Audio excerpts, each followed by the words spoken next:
নমস্কার। গল্পকথক রীতির গল্পের আসরে আজকের আপনারা শুনবেন অসময় উপন্যাসের ১২তম পর্ব। আজকে শুরু করছি মোহিনী। টোপরের হাঁক ডাক শুনে বাইরে এসে দেখি বৃষ্টিতে ভিজতে ভিজতে বুলা আসছে। বিকেল শেষ হতে চলল। মেঘে মেঘে আঁধার ঘনিয়ে আছে, বৃষ্টি এসেছে সাদা করে। বাগানের গাছপালা ভিজে মরছে, মাটিতে জল দাঁড়িয়েছে, ওরই মধ্যে বুলা আসছে। আমি অবাক হয়ে বুলাকে দেখতে লাগলাম। তার হাতে একটা বড় ছাতা, জলের তোড়ে ছাতা সামলানো আর সাধ্যে কুলোচ্ছে না। সর্বাঙ্গ ভিজে মরেছে মেয়েটা। এইভাবে বৃষ্টির মধ্যে এই অসময়ে ভিজতে ভিজতে ও কেন আসছে আমি বুঝতে পারলাম না। কোনো বিপদ আপদ ঘটল না কি? বুলা সিঁড়িতে উঠতেই আমি অবাক হয়ে বললাম, কি রে? বুলা ছাতাটা মাথার পাশ থেকে সরিয়ে বলল, আর বলো না, আচ্ছা বিপদে পড়লাম এক। টোপর কাছে এসেই চেঁচামেচি করছিল। আয়নারে চলে যাবার পর থেকে এক বিশ্রী অভ্যেস হয়েছে টোপরের। ফটক খোলার আওয়াজ পেলেই চেঁচাতে শুরু করে। হয় ভাবে তার মনিব আসছে, হাঁকডাক শুরু করে, না হয় তার মনিব কেন আসছে না এটাই চেঁচিয়ে চেঁচিয়ে জানতে চায়। ধমক দিতেই টোপর সরে গেল। আমি বললাম, আয়না চলে যাবার পর থেকে তার ওই সোহাগের কুকুর আমাকে একেবারে জ্বালিয়ে মারছে। বুলা যেন সেটা জানে, ছাতাটা গুটিয়ে একপাশে রেখে দিল। ছাতা দিয়ে তখন নদী বয়ে যাচ্ছে। তুই তো ভিজে চান করে গিয়েছিস রে বুলা। রাম রাম, মাথা থেকে পা পর্যন্ত কোথাও তো শুকনো নেই। আয় আয়, আগে কাপড় ছাড়বি আয়। বুলা তার পায়ের দিকে শাড়ির কোঁচ নিংড়ে নিংড়ে জল ঝরাচ্ছিল। এত ভিজে গিয়েছে যে জল ঝরিয়ে দাঁড়িয়ে থাকা যায় না। গায়ের কাপড় ভিজেছে, আঁচল ভিজেছে, মাথার চুলও ভেজা। এইভাবে কেউ আসে? আয় আয়, কাপড় জামা ছেড়ে নে আগে, আয়। বুলাকে ডেকে নিয়ে আমি ঘরের দিকে এগুতে লাগলাম। বুলা বলল, মানুদি, আমি কলঘরে গিয়ে জামা কাপড়গুলো নিংড়ে নিই, তাহলেই হবে। কেন রে, আমাদের বাড়িতে কি তোকে পরতে দেবার শাড়ি নেই? ধমক খেয়ে বুলা চুপ করে গেল। আমি শুধলাম, এই বৃষ্টির মধ্যে তা তুই হঠাৎ এলি বুলা? মনোরমা মাসিমাদের বাড়ি গিয়েছিলাম তো, মা পাঠিয়েছিল, খুব দরকার ছিল। ফেরবার পথে বৃষ্টি নামলো। ভাগ্যিস ওর একটা ছাতা দিয়েছিল, তবু আস্তে আস্তে ভিজে গেলাম। আর বৃষ্টিটাও এমন জোরে এলো, ফড়িমড়ি করে এখানেই পালিয়ে এলাম। ও ভালো, যা তুই কলঘরে যা, আমি কাপড় আনছি। ঘরে এসে আলমারি খুলে একটা শাড়ি বের করলাম। আমার শাড়িগুলো এমন যে বুলাকে ঠিক মানায় না। তাতে আর কি হবে, কিন্তু জামা নিয়েই মুশকিল হলো। আমার গায়ের জামা ওর হয় নাকি? অথচ মেয়েটা তো খালি গায়ে থাকতে পারে না। ভাবলাম আয়নার ঘরে গিয়ে একটা জামা নিই। যাবার সময় আয়না তার আলমারির চাবিটা আমায় দিয়ে যায়নি। ঘরের তার জামা টামা পরে থাকতে আমি দেখেছি। তাছাড়া ধোপার বাড়ির কাঁচা কাপড়ের মধ্যেও তো তার জামা ছিল।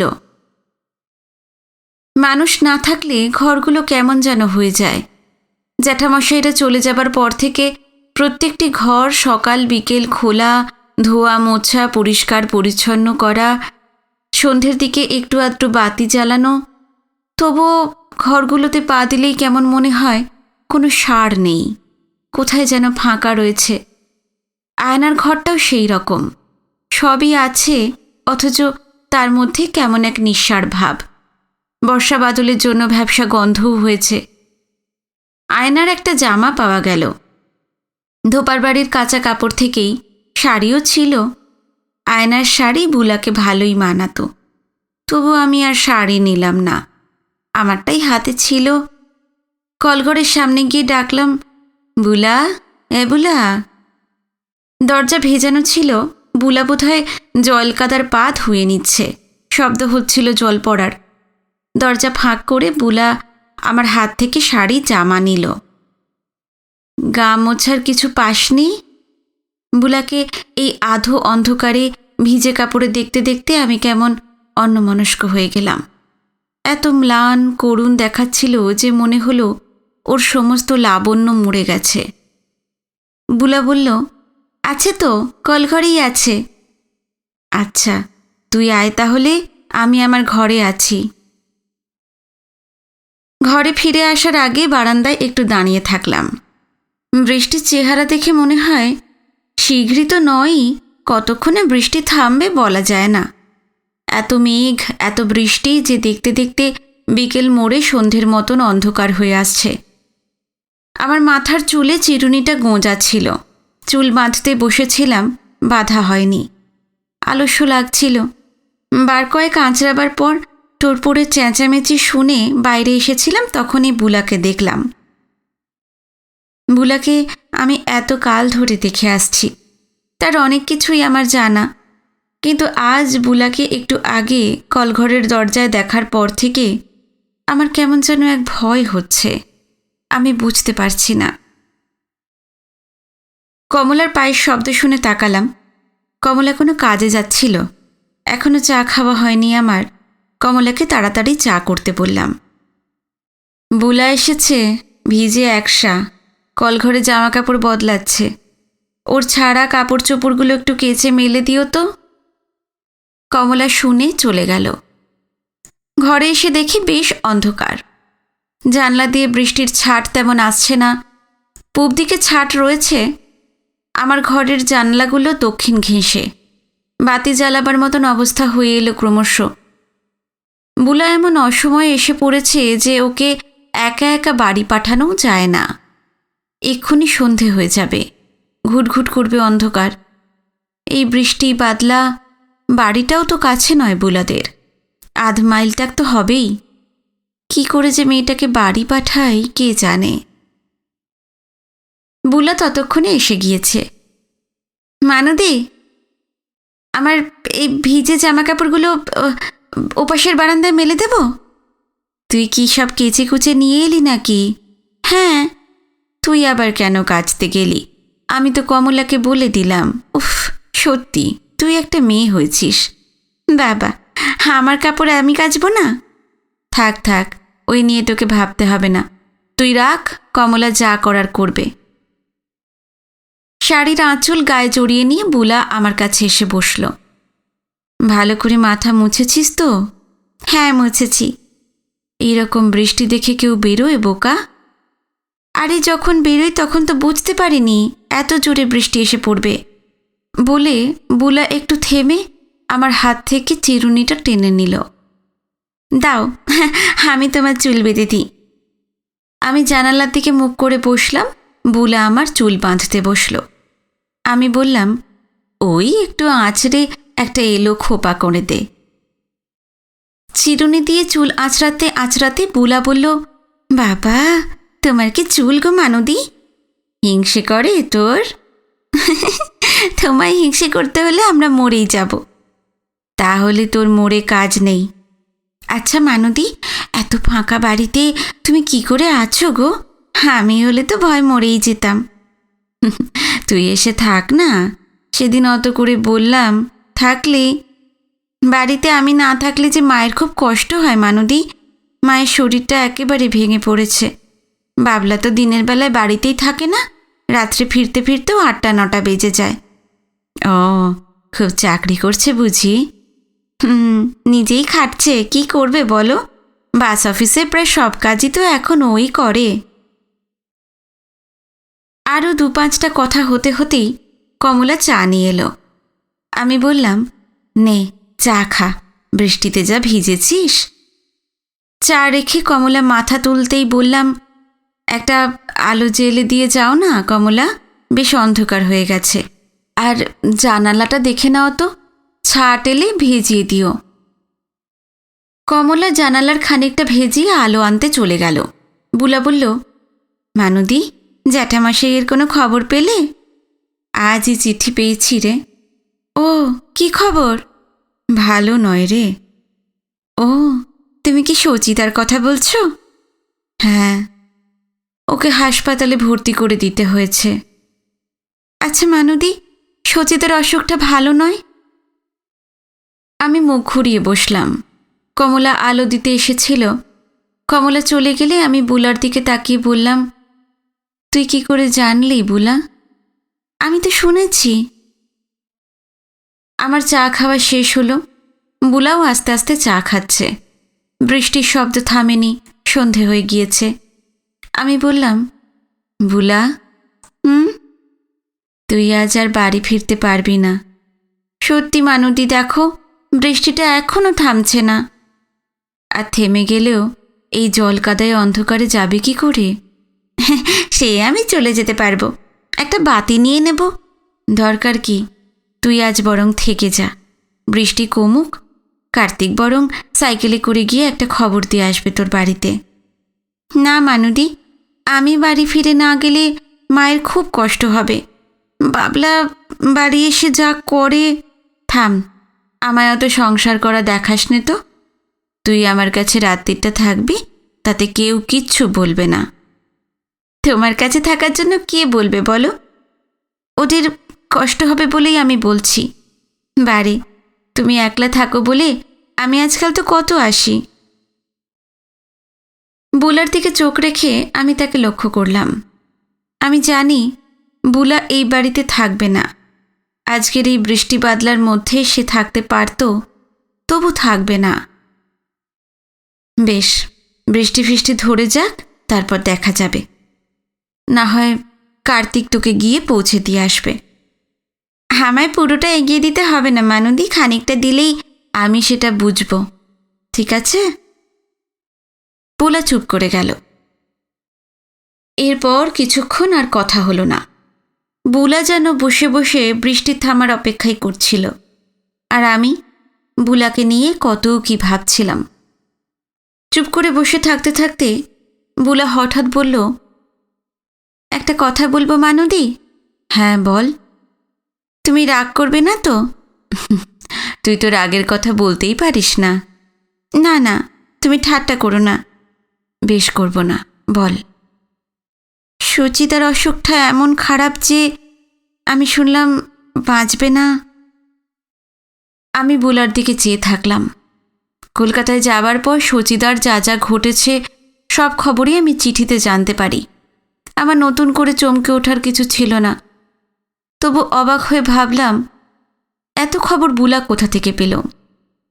বুলার চোখ দেখতে দেখতে আমি বললাম, মরা বাঁচার কথা তো কেউ বলতে পারে না। হাসপাতালে সচিদা আগেও ছিল। তা বুলা, তোকে এত খবর কে দিল রে? সচিদা? না না, সচিদা কেন? সচিদা আমায় চিঠি দেবে কেন? আমি অন্য জায়গা থেকে জেনেছি। বুলার অন্য জায়গা যে কি আমি বুঝলাম না। এটা নিশ্চয়ই বুলার বলার কথাও নয়। আমি ওর দিকে তাকিয়েই বসে থাকলাম। শেষে বুলা বলল, মানদি, তুমিও কি কলকাতায় যাবে? আমি কেন যাব বল কলকাতায়? জ্যাঠামশাইরা কি এখন ফিরবেন? তুমি একা একা কতদিন আর এই বাড়িতে থাকবে? আমি কোনো জবাব দিলাম না। জ্যাঠামশাইরা কবে ফিরবেন আমি জানি না। একা একা এখানে থাকতে আমার ভালো লাগে না।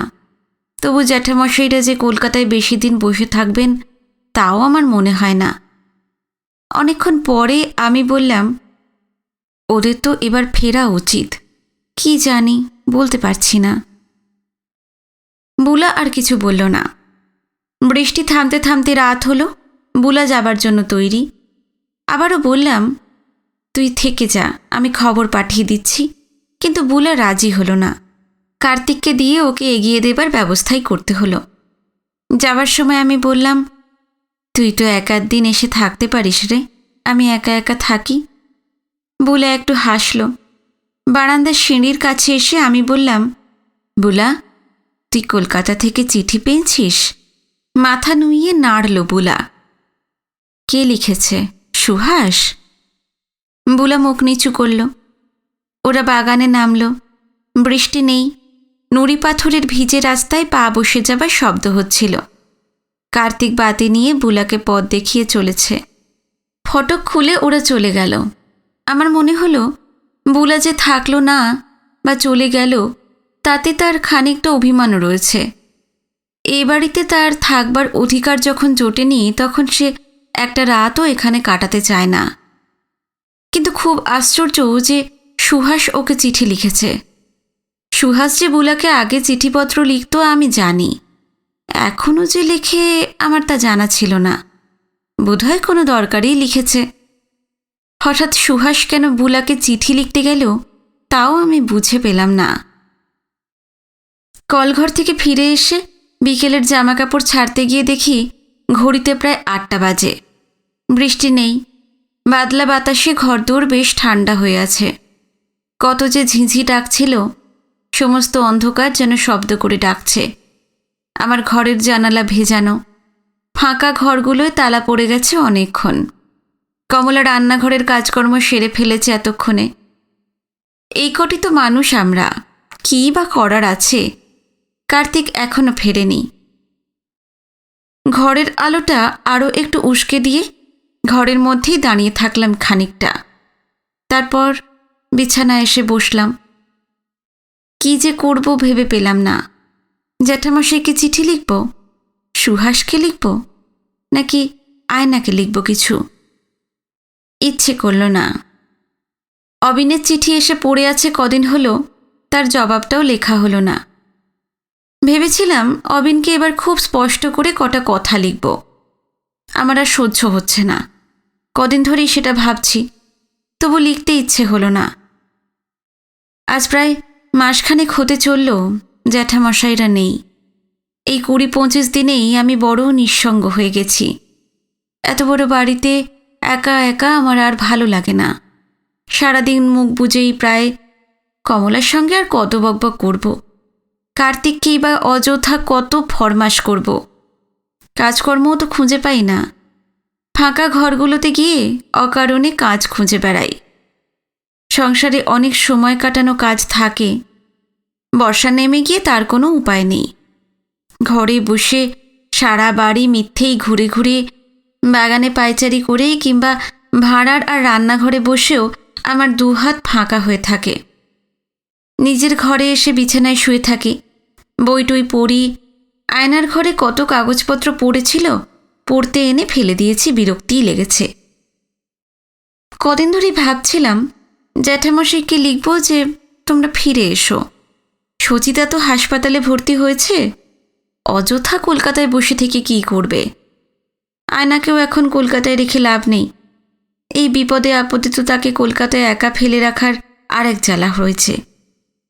তার চেয়ে ওকে এখানেই নিয়ে এসো। এইসব ভাবি, কিন্তু লিখি না। সচিতা সবেই হাসপাতালে গিয়েছে। মনে হয় না জ্যাঠামশাই এত তাড়াতাড়ি ফিরবেন। আয়নার বিয়ে নিয়েও আমার সন্দেহ হয়েছে। কলকাতায় ফিরে গিয়ে কোনো উচ্চবাচ্য আর দেখছি না। আমার মনে হচ্ছে আয়নার বিয়েটা ভেঙে গেছে। খুবই অবাক কাণ্ড। এত হৈ হৈ করে এগিয়ে হঠাৎ যে কেন ভেঙে গেল আমি বুঝতে পারলাম না। বিয়ের কথা কেউ আর লেখে না। সচিতাকে নিয়েই সবাই ব্যস্ত। সচিতা হাসপাতালে গিয়েছে খবরটা আমায় আয়নাই দিয়েছিল প্রথমে, তারপর দিলেন জ্যাঠামশাই। তার চিঠি পড়ে বুঝতে পারলাম সচিতাকে এখন হাসপাতালেই থাকতে হবে। অসুখটা সেই যা সন্দেহ হচ্ছিল। এখন হাসপাতালে রেখে কিছুদিন হয়তো ডাক্তাররা দেখবে। কেউ কেউ নাকি অপারেশন করার কথাও বলতে শুরু করেছে। সচিতার জীবনের আশা কম। ভগবান যদি বাঁচাতে চায় অন্য কথা। সচিতার শেষের দিকের খবর পেয়ে আমার মনটা বড় খারাপ হয়ে গিয়েছিল। অবশ্য সচিতার যে খারাপ কিছু হতে যাচ্ছে এটা তো আগে থেকেই আমার সন্দেহ হয়েছিল। মনে মনে হয়তো খারাপটা জানতাম বলে আমি অতটা বিহ্বল হইনি। আছিও অনেকটা দূরে। কলকাতার বাড়িতে নিত্য যে দুশ্চিন্তা চলেছে, এখান থেকে আমি তার কতটাই বা বুঝব। তবু আমার দুঃখ হয়েছিল। সচিতাকে একটা চিঠিও লিখেছি। হাসপাতালে যাবার আগে কিংবা পরে কবে যে চিঠিটা সচিতা পেয়েছে আমি জানি না, তবে উত্তর পাইনি। সচিতার চিঠির জবাব না দেবার মানুষ নয়। ২-১ দিনের মধ্যেই নিশ্চয়ই চিঠি পাব। হঠাৎই আমার আবার বুলার কথা মনে পড়ল। বুলা আমায় জিজ্ঞেস করেছিল আমি কলকাতায় যাব কি না। কেন কথাটা জিজ্ঞেস করলো জানি না। সুহাস তাকে হঠাৎ চিঠি লিখতে গেলই বা কেন, আর কী বা লিখেছে কে জানে, আমি তো জানি না। তবে সুহাস নিশ্চয়ই বুলাকে কলকাতা যাওয়ার কথা লেখেনি। বুলা নিজের থেকেই বলেছে কথাটা, অনেকটা এই ভেবেই যে আমি একা একা এই বাড়িতে পড়ে আছি, জ্যাঠামশাইরা কবে ফিরবেন তা ঠিক নেই, কলকাতায় অমন একটা জীবন মরণের ব্যাপার চলছে, এই সময় আমার কলকাতার ওদের পাশে থাকলে হয়তো ভালো হয়। এছাড়া বুলার অন্য কিছু বলার আছে বলে তো আমার মনে হলো না। তবু মনে মনে একটা খটকা আমার লাগলো। বুলা কি ভাবছে? সচিদার পাশে গিয়ে দাঁড়াতে পারলে আমার ভালো লাগবে? বুলা এমন কথা কেমন করে ভাবলো আমি বুঝতে পারলাম না। তার মাথায় এটা এলোই বা কেন? আমার সঙ্গে সচিদার ভাবসাবের সময় বুলা তো ছেলে মানুষ ছিল, একেবারে বাচ্চা মেয়ে নয়, তবু তার তখন মেয়েদের মনের খবর জানার বয়স হয়নি। সে নিজে কিছু বুঝেছে এমন আমার মনে হয় না। তবে সে সুহাসের কাছে হয়তো অনেক কিছু শুনতে পারে। সুহাসের একসময় বুলা অন্তপ্রাণ ছিল, বলতে কিছু বাকি রাখেনি বোধহয়। মেয়েটা বড় বোকা, অদ্ভুত। সেই বোধহয় ভাবে মেয়েদের ভালোবাসা বুকের মধ্যে জমেই থাকে, তার আর ফুরিয়ে যাওয়া নেই। তার নিজের বেলাতেও দেখে দেখে আমার মনে হচ্ছে সে যা ধরে রেখেছে তা আর ছাড়তে পারছে না। সুহাস তাকে হঠাৎ আজ যদি একটা চিঠি লিখেও থাকে, তবু সেই সুহাস যে আর নেই বুলাকে সেটা বুঝতে পারছে না। সচিতার জন্যে আমার দুঃখ মমতা যতই থাক, ভালোবাসা নেই। সে চলে গেলে আমি দুঃখ পাব, আমার চোখে জল আসবে, কিন্তু আমার আর মনে হবে না আমার সর্বস্ব ফুরিয়ে গেছে, আমি শূন্য হয়ে গিয়েছি। আমার কাছে সচিদার যখন দাম ছিল তখন আমি যা ছিলাম, আজ তো আর তা নই। আমার ভালোবাসার মানুষ সচিদা নয়। আমি যা চেয়েছি, খুঁজেছি, সচিদা যদি তেমন পুরুষ হতো তবে অন্য কথা ছিল। আজ কলঘরে বুলাকে যখন শাড়ি জামা দিতে গিয়েছিলাম তখন হঠাৎ নজরে পড়েছিল বুলার শরীরের সমস্ত লাবণ্য আস্তে আস্তে মরে এলেও তার বুক এখনো ভরে আছে। কেন যেন আমার এই ভ্রম হলো যে ওখানে কোনো বহু যত্নের সম্পদ রয়েছে। আমি হঠাৎ কেমন অবাক হয়ে গিয়েছি, ভেবেছি কি লাভ? তোর এখনো এই ভালোবাসা বাঁচিয়ে রেখে কি লাভ হবে? তুই মিথ্যে বসে আছিস, মিথ্যে মায়া জমিয়ে রেখেছিস। আমার নিজের বুকের মধ্যেই তখন কেঁপে উঠেছে। আমি তো কিছু রাখিনি, কিন্তু রাখার জন্য আজ কোথাও যদি ব্যাকুলতা ওঠে, আমি কি করব? কি আমার করার আছে? পরের পর্ব, আয়না। আজ বিকেলে সচিদাকে দেখতে হাসপাতালে গিয়েছিলাম। গিয়েই এক কাণ্ড হলো। সচিদা হাসপাতালে গিয়েছে দিন 15-র বেশি। সবাই সচিদাকে দেখতে যায়, আমারই শুধু দেখতে যাওয়া হচ্ছিল না। আমার কেমন ভয় ভয় করত। আজ যখন জ্যাঠামশাই যাচ্ছিলেন, আমি জোর করেই তার সঙ্গে গেলাম। হাসপাতালে ঢোকবার সময় আমার বুক কাঁপছিল। ভিতরে সচিদার ঘরে গিয়ে দাঁড়াবার সঙ্গে সঙ্গে আমার মুখ একেবারে শুকিয়ে গেল। আমি কখনো হাসপাতাল দেখিনি, এই প্রথম দেখলাম। হাসপাতাল শুনতেই আমার ভয়, দেখার পর ভয়টা যেন নিঃশ্বাস প্রশ্বাস বন্ধ করে দিল। তার উপর সচিদার ঘরে গিয়ে দেখি মস্ত ঘর, সার সার বিছানা পাতা, বড় বড় জানলা, অনেক উঁচু থেকে পাখা ঝুলছে, বাতি ঝুলছে, নানা বয়সের রোগী, নার্সরা যাওয়া আসা করছে। সমস্ত ঘরটাই কেমন যেন ঠান্ডা, কেমন যেন এক উৎকট ওষুধের গন্ধে ঘরটা ভরে গেছে। নিঃশ্বাস নেওয়া যায় না। একজন খুব জোরে জোরে কাতরাচ্ছিল। দূরে কার যেন নাকে একটা নল ঢুকোনো, লোকজন রোগী দেখতে এসেছে। সচিদা বিছানায় শুয়েছিল, সাদা চাদরে গাটা ঢাকা। কি রোগা দেখতে হয়ে গেছে সচিদাকে। মুখটার দিকে আর তাকানোই যায় না। নাক চোখ যেন সব বসে গেছে, মুখে শুকনো হাসি, গাল ভর্তি দাড়ি। দেখতে দেখতে আমার মাথা ঘুরে গেল, হাত পা ঠান্ডা, বুকের মধ্যে ধকধক করতে লাগলো। সচিদার সঙ্গে আমি দুটো কথাও বলতে পারিনি। ধপ করে বিছানার পাশে বসে পড়লাম। দাদা তখনও এসে পৌঁছয়নি। অবিন্দা ছিল, ইন্দুদিও তখন এসেছে। এটা ইন্দুদিয়েদেরই হাসপাতাল। জ্যাঠামশাই সচিদার মাথার দিকে টুলে বসে। আমার খুব বমি বমি লাগছিল। ইন্দুদি আমার অবস্থা দেখে কিছু বলার সঙ্গে সঙ্গেই অবিন্দা এসে আমার হাত ধরে টানল। কী যে হলো পরিষ্কার বুঝলাম না। সিঁড়ি, ঘর, বারান্দা, আবার সিঁড়ি, এইভাবে কোথা থেকে কোথা দিয়ে শেষে হাসপাতালের নিচের রাস্তায়, তারপর আস্তে আস্তে একেবারে ফটকের কাছে। তখনও আমার হাত পা থরথর করে কাঁপছে, জিভ শুকিয়ে গিয়েছে, ঠোঁটে টান ধরেছে, গা গুলিয়ে উঠছিল। অবিন্দা একটা রিকশা পেয়ে আমায় হাত ধরে তুলে দিল, নিজেও উঠল। রিকশায় বসে অবিন্দা শুধু বলল, তুমি আচ্ছা ভীতু তো, একটা কেলেঙ্কারি করতে আজ। রিকশায় বসে আস্তে আস্তে আমার যেন হুঁশ এলো। এক এক করে আমি স্পষ্ট করে সব দেখতে পাচ্ছিলাম। মানুষজন হাঁটছে, গাড়ি ঘোড়া চলছে। বিকেল বলে আর কিচ্ছু নেই। চারপাশে ধুলো, আর কতগুলো ছেলে চেঁচাতে চেঁচাতে একটা মোড়া বই নিয়ে যাচ্ছে। হঠাৎ আমার কেমন কান্না এলো। মুখ ঘুরিয়ে চোখের জল মুছলাম। অনেকটা এসে অবিন্দা রিকশা থামালো। আমরা নামলাম। রিকশা ভাড়া মিটিয়ে অবিন্দা আমাকে নিয়ে একটা দোকানে ঢুকলো। পরিষ্কার পরিচ্ছন্ন দোকান, সাজানো গোছানো। অবিন্দা আমাকে চোখ মুখ ধুয়ে আসতে বলল। চোখে মুখে জল দিয়ে এসে আমি কি যেন খেলাম, ওই সোডা আইসক্রিম বোধ হয়, বেশ ঝাঁঝ ছিল। খানিকটা খাওয়ার পরেই অবিন্দা বলল, কেমন লাগছে এখন? ভালো। আমার তখন ভালোই লাগছিল। গলা আর শুকিয়ে নেই, ঠোঁটে টান ধরছে না, বমি বমি ভাবটাও গিয়েছে। এবার এক কাপ চা খাও, সব ঠিক হয়ে যাবে। চা খেতে আমারও ইচ্ছে করছিল। সামান্য পরেই চা এলো। অবিন্দা মজা করে করে দু একটা কথাও বলছিল। আমার নিজেরই কেমন যেন লজ্জা করছে। চা খেতে খেতে অবিন্দা বলল, এবার তাহলে কোথায় যাবে? বাড়ি। বাড়ি? আপনি তো আর কোথাও নিয়ে যাবেন না? কথাটা এমনিই বললাম।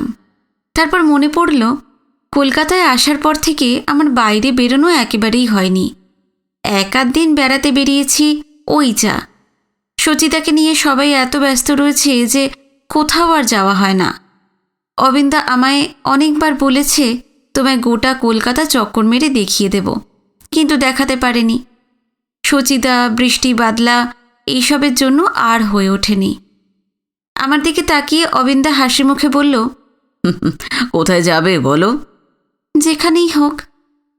যদি আবার মাথা বনবন করে? করবে না। আসলে আমি তো কখনো হাসপাতাল দেখিনি। হাসপাতাল শুনলে আমার ভয়ই করে। কলকাতার হাসপাতাল কি বড়। বেশ, তাহলে চলো, তোমায় খানিকটা টাটকা হাওয়া খাইয়ে আনি। গঙ্গার দিকে যাবে? আমি তো গঙ্গা টঙ্গা চিনি না, আপনি নিয়ে গেলেই যাব। অবিন্দা চা শেষ করে সিগারেট ধরালো। আমার চা খাওয়া শেষ হলো। বাইরে বেরিয়ে খানিকটা দাঁড়িয়ে থাকতে থাকতেই অবিন্দা ট্যাক্সি পেল। আজ আকাশে মেঘ নেই, সারাদিন কাঠফাটা রোদ ছিল। গুমোটো গিয়েছে। আষাঢ় মাস শেষ হয়ে শ্রাবণ সবেই পড়েছে বুঝি, আমি ঠিক জানি না। কার মুখে যেন শুনলাম, কোথাও যদি মেঘলা জমে থাকে বোঝার কোনো উপায় নেই। সন্ধে হয়ে আসছে, এমনিতেই সব ঝাপসা। তার উপর কলকাতার বাড়িঘরের আড়াল থেকে আকাশটাও পুরোপুরি বোঝা যায় না। ট্যাক্সিতে বসে অবিন্দা হালকা কয়েকটা কথা বলল। আমি হাসলাম। আমার সত্যি সত্যি এখন আর শরীর খারাপ লাগছিল না। কলকাতার রাস্তা, বাড়ি, মানুষজন, দোকান পসার দেখতে দেখতে আমরা খানিকটা ফাঁকাই এসে পড়লাম। তারপর মাঠ। হু হু করে গাড়ি ছুটে যাচ্ছে। চওড়া চওড়া রাস্তা, গাছ, আকাশটা অনেকখানি দেখা গেল।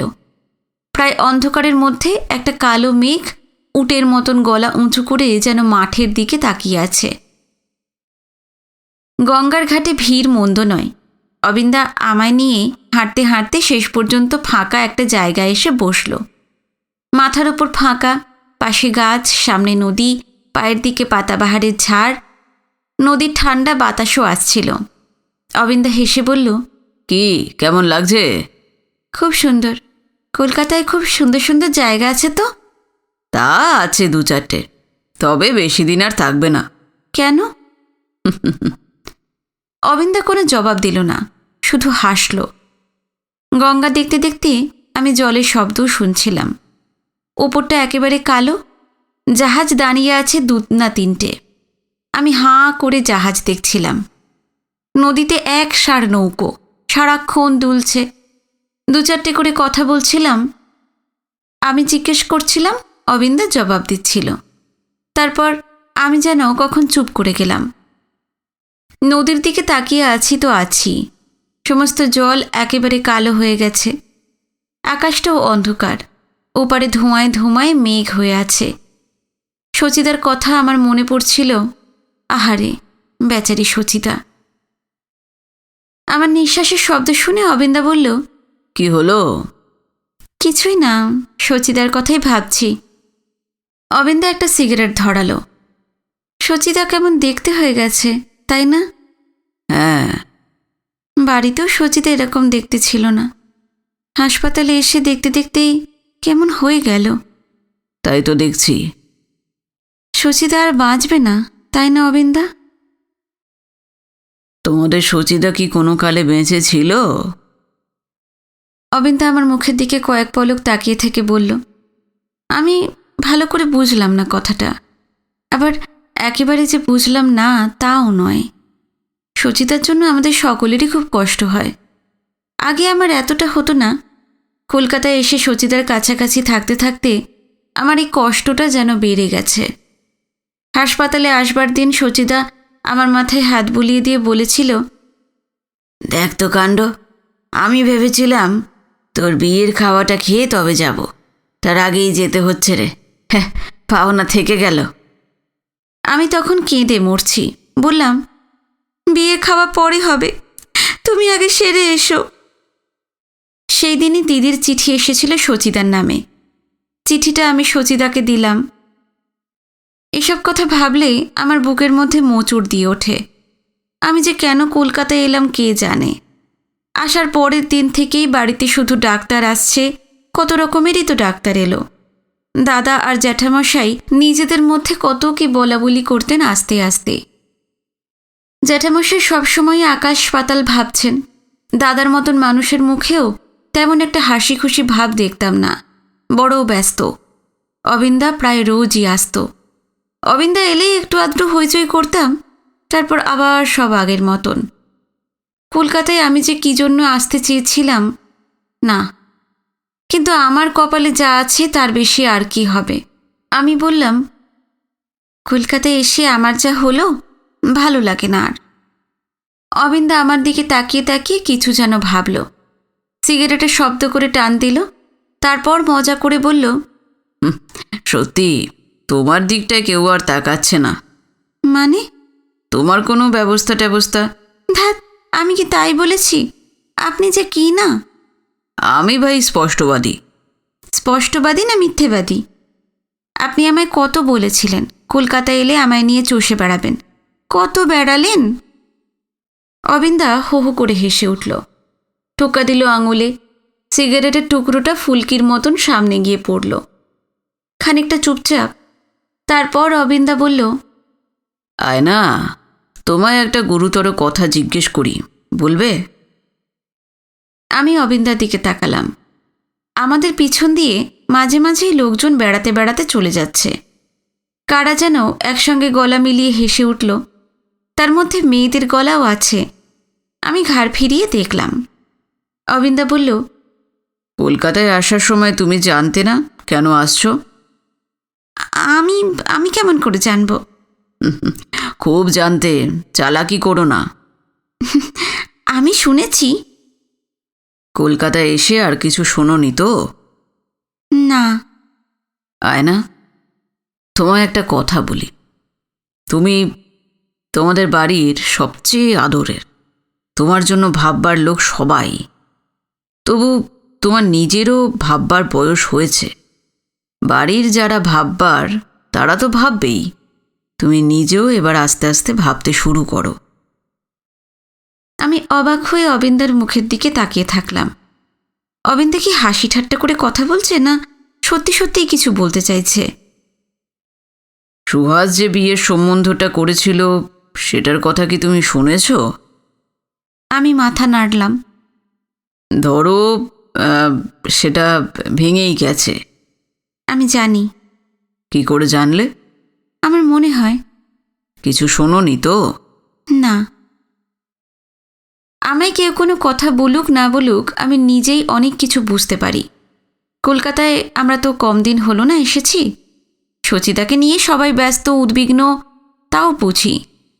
তবু আমার বিয়ের কথা কলকাতায় আসার আগে যদি প্রায় পাকাপাকি হয়ে এসে থাকে, তবে কলকাতায় আসার পর এতগুলো দিন কেটে গেল, কেউ কোনো উচ্চবাচ্য কেন করল না? এ থেকেই তো বোঝা যায় কোথাও কিছু একটা হয়েছে। কি হয়েছে আমি জানি না, তবে আমার জানতে ইচ্ছে করে। বিয়ে ভেঙে গিয়েছে বলে ঠিক নয়, কেন গেল সেটা তো জানতে মন চায়। আচমকাই আমি অবিন্দাকে জিজ্ঞেস করলাম, অবিন্দা, কি হয়েছে বলো তো? তোমার বিয়ের কথা বলছো? হ্যাঁ। তোমার তোমার যিনি শাশুড়ি হতেন তার বোধহয় শেষ পর্যন্ত মনে ধরল না। না ধরুক। তার বোধহয় মনে হলো তোমার মতন ছোট আয়নায় তার বড় মুখটা ভালো করে দেখা যাবে না। আমার খুব রাগ হলো অবিন্দার কথা শুনে। কোথাকার কোন ছেলে তার কিসের এমন জিল্লা যে তার মন ভরছে না? বেশি বেশি। কলকাতার মানুষ ভীষণ পাজি হয়। পছন্দ হচ্ছে না এটা এত পরে বলার কি দরকার ছিল? আগে বললে কি ক্ষতি ছিল? আমি কি তোমাদের পছন্দ করেছি? কলকাতার ছেলে বিয়ে করার জন্য আমি কি কেঁদে মরছি? তোমরা কেমন আমার জানা আছে। দিদিকে দেখলেই তো বুঝতে পারি তোমরা কত ভালো। আয়না, হ্যাঁ হ্যাঁ বলুন। আগেকার দিনের মতন তুমি একটা স্বয়ংবর সভা করো, বুঝলে? আমি রাজপুত্রদের খবর দিয়ে আসব। তাই করবো এবার। তারপর সব চুপচাপ। অবিন্দা আবার একটা সিগারেট ধরালো। গঙ্গার জলও ঠান্ডা বাতাস, এই নিরিবিলি ঘাট, অন্ধকার গাছপালা, নদীর কালো জল, সব যেন কেমন এক আবেশ সৃষ্টি করছিল। আমার যেন কিসের এক দুঃখ মনে মনে কতদিন ধরে চাপা রয়েছে বলতে পারি না। তপুর কথা আমার বারবার মনে পড়ছিল। কলকাতায় আসার আগে তপু একদিন আমার সঙ্গে দেখা করতে এসেছিল। আমি তাকে তাড়িয়ে দিইনি, কথাবার্তাও বেশ কিছু বলিনি। দিদির সঙ্গে গল্প টল্প করে সে ফিরে গেছে। বিনু আমায় একটা চিঠি লিখেছিল কলকাতায় আসার পর। বিনু আর বাপের বাড়িতে নেই, তার স্বামীর সঙ্গে চলে গেছে। বিনুর চিঠি থেকে জানতে পেরেছিলাম সে তপুকে নাকি অনেক কিছু বলেছে। কি যে বলেছে বিনু লেখেনি, তবে বুঝতে পারি। তপুর কথা কলকাতায় আসার পর থেকে আমার যেন আরও বেশি মনে পড়ে। ওর উপর আমার অনেক রাগ, তবু ওকে আমি ভুলতে পারি না। কোথায় একটা ভোঁ বাজল। নদীর জল ছলাৎ ছলাৎ শব্দ করছে। নৌকোগুলোর ওপর রাখা লণ্ঠনের আলোগুলোও দুলছিল। হঠাৎ আমার মনে হলো, অবিন্দাকে তো আমি কথাটা বলতে পারি। আগে কতবার আমার মনে হয়েছে বলার মতন কেউ যদি থাকে তবে সেটা অবিন্দাই। অবিন্দা আমার কথা শুনবে, বুঝবে। অবিন্দাকে সব বলা যায়। বলবো কি বলবো না করে কিছুক্ষণ কাটল।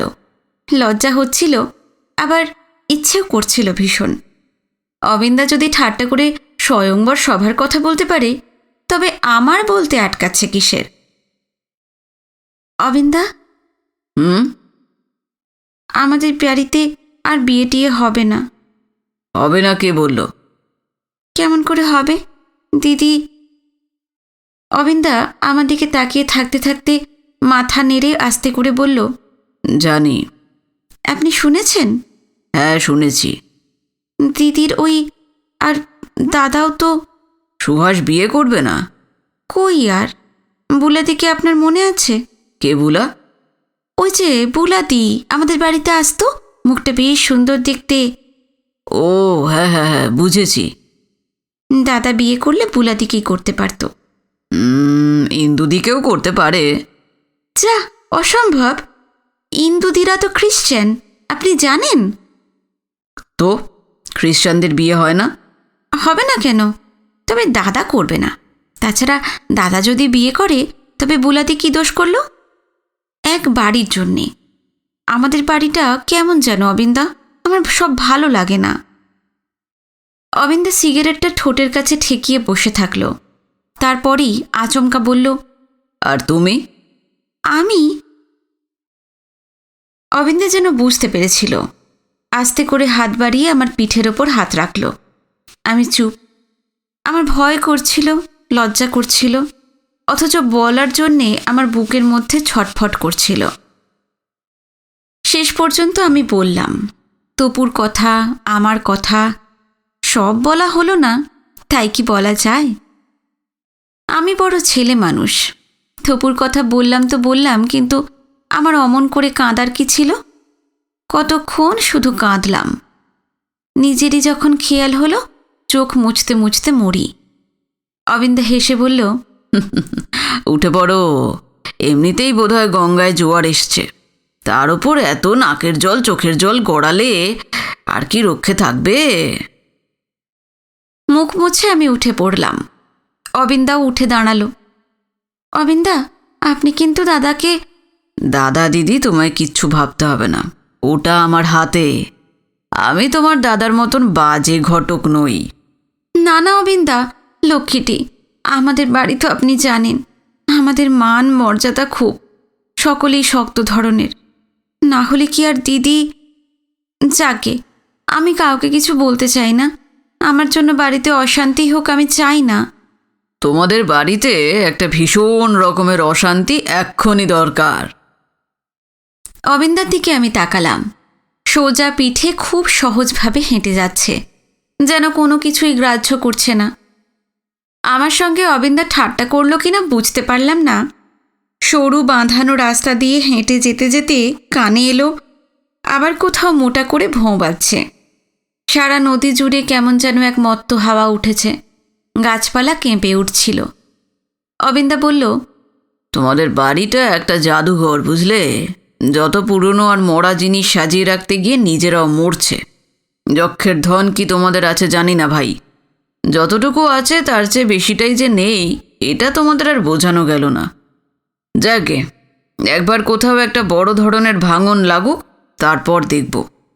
হ্যাঁ, আমায় দিয়ে ভাঙবেন? না না, তোমায় দিয়ে নয়, তুমি তো অনেক ছোট। অবিন ছোট দিয়ে ভাঙে না, আমি ভাঙবো বড় জায়গায়। কিছু বুঝতে না পেরে আমি অবিন্দার জামা টেনে ধরলাম। অবিন্দা আমার মুখ দেখে হেসে হেসে বলল, তোমার কোনো ভয় নেই, আমি অভয় দিচ্ছি। রাস্তায় এসে দাঁড়িয়ে আছি তো আছি, ট্যাক্সি আর পাই না। আকাশ যেন বড় বেশি কালো হয়ে এসেছে। মেঘ হয়ে এলো নাকি? অবিন্দা আমায় নিয়ে হাঁটতে হাঁটতে এগিয়ে চলল। যেতে যেতে হল্লা করার মতন গলা করে বলল, আয় না রে, এবার আমি ভয়ঙ্কর কাণ্ড করব, ভাঙবো চুরবো তছনছ করব, আমি ভাঙবো পাষাণ কাড়া।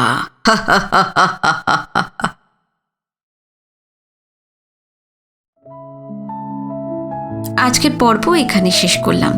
পর্ব ভালো লাগলে অবশ্যই জানাবেন। নতুন পর্ব নিয়ে খুব তাড়াতাড়ি ফিরছি। নমস্কার, খুব ভালো থাকবেন।